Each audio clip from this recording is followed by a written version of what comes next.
What is up, guys? Welcome back to another video. Let's talk about Tesla. We got to talk about the Tesla short sellers and the bears out there slowly going extinct, and we're seeing some big things going on with the car company. Even back in 2020, we're seeing a lot of people shorting Tesla, especially 2020 was a massive correction for the stock market. Stocks are massively crashing on a daily basis. We were hitting circuit breakers. A lot of people started shorting Tesla, thinking that Tesla probably could not hold on and probably might even go out of business. But in fact, 2020 was Tesla's year. They performed extremely well, launching new autopilot systems, new vehicles, and also opening up new gigafactories. There were rumors about how several other hedge funds and rich billionaires were shorting Tesla. There's even heavy rumors about how Bill Gates was shorting Tesla back in 2020 and losing billions of dollars. I mean, that is pretty wild here. Now, Bill Gates himself never really said anything about it, so we can't really confirm that rumor. But just to let you guys know, a lot of people love to short Tesla. They want to see Tesla go down, go to zero, and make that profit. But here's the thing about short selling. Your maximum gain is 100% if the whole company goes to zero. But your losses are unlimited if the stock just simply keeps going up, which is exactly what Tesla's doing. Now let's check out the company itself, Tesla, and also what the Wall Street analysts are doing. Among 41 analysts that's covering Tesla recently, 15 says a buy, 14 says hold the stock, and 12 of them says sell the stock. And this is data from Bloomberg. Now, this suggests that Tesla still remains very controversial. You still have a lot of people out there saying how Tesla isn't worth this much because they don't sell enough cars. That's usually like the main argument, which even now, I think most people have stopped believing that argument because people have valued Tesla as a battery company, electric company, they make batteries, stuff like that. They're really pushing towards the clean energy sector. And with Biden's $2 trillion infrastructure plan, I think Tesla will definitely benefit the most from this, especially how they don't just make the electric vehicles, but they also make the charging stations, the battery farms. These are all like really big infrastructure things. And we have a lot of things from Tesla coming out, different gigafactories, the Model 2 that's heavily rumored, and it's looking pretty good. So far, we're seeing some shorts covering themselves. This is why recently we have been seeing Tesla going all the way up, but of course in the past couple of weeks, the stock has been going down because the rest of NASDAQ just had like a correction. It was a 10% drop. And Tesla's price target, it's looking pretty good with the highest bull target of $1,036. And you also have some of the lowest price targets of $135. I highly doubt that Tesla will even drop below $500. I feel like if it does, somehow it's a massive buy. And not too long ago, Tesla's short interest ratio was 25%, meaning one of every 4 shares was essentially borrowed and sold by investors, hoping to see Tesla go down. Now, the bad thing about this is when you short a stock, you eventually have to buy it back. And because the share prices keep going up because, I don't know, good catalyst, good software, and Tesla generally being a pretty decent company and then being included into the S&P 500, eventually everyone started covering their shorts.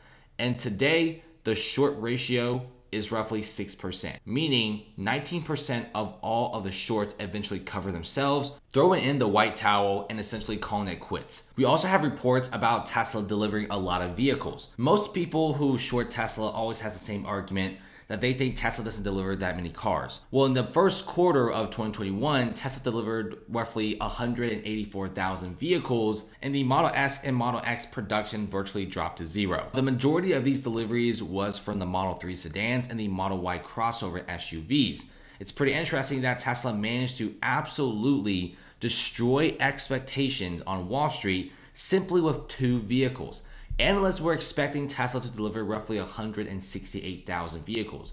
Even the most bullish of bulls on Wall Street for Tesla also agreed that it should deliver roughly 170 vehicles. No one was expecting 184,000 vehicles, which is insane. The Q1 deliveries absolutely beat Tesla's previous record of 180,000 vehicles. This time it's mostly carried by 2 vehicles. You got the Model 3 sedan and the Model Y SUV, which is one of my favorites. If you want to know the reason why Tesla didn't actually deliver the Model S's and the Model X, it's because they're currently under production in the gigafactory. So doing major renovations because the S and the X, they actually have a lot of refreshes going on from the exterior to the interior, and this is why they're halting a lot of production. If you want to get a Model S, for example, right now, the 2020 editions are virtually gone, and you kind of have to get the 2021 refresh version, which wouldn't start deliveries until the summer of this year.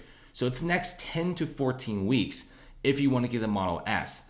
So virtually, I mean, it's under production, but there's no deliveries. But it's super interesting that Tesla managed to beat last quarter's delivery numbers of 180,000 with a number of 184,000 vehicles simply with 2 cars. I mean, it's pretty insane. Now, just imagine if all the vehicles like the Model X and the Model S starts going in production around the half quarter of this year.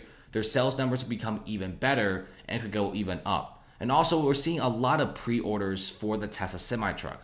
Now, the Tesla semi-truck is looking really phenomenal because it's one of the few trucks out there that's fully electric, and no other company right now is really making electric semi-trucks. Most companies right now are still very focused on trying to crank out their first electric vehicle. I get it. You guys have said that Daimler is making an electric semi-truck. Daimler is pretty famous for Mercedes-Benz, but keep in mind that Daimler has no plans for a factory right now or any plans to get battery cells, because lithium-ion battery cells, nickel right now, is extremely rare. It's really hard to get your hands on, and since semi-trucks takes about 4 to 5 times more battery cells than a regular vehicle, you also need a massive charging station, which Tesla has the mega charging station.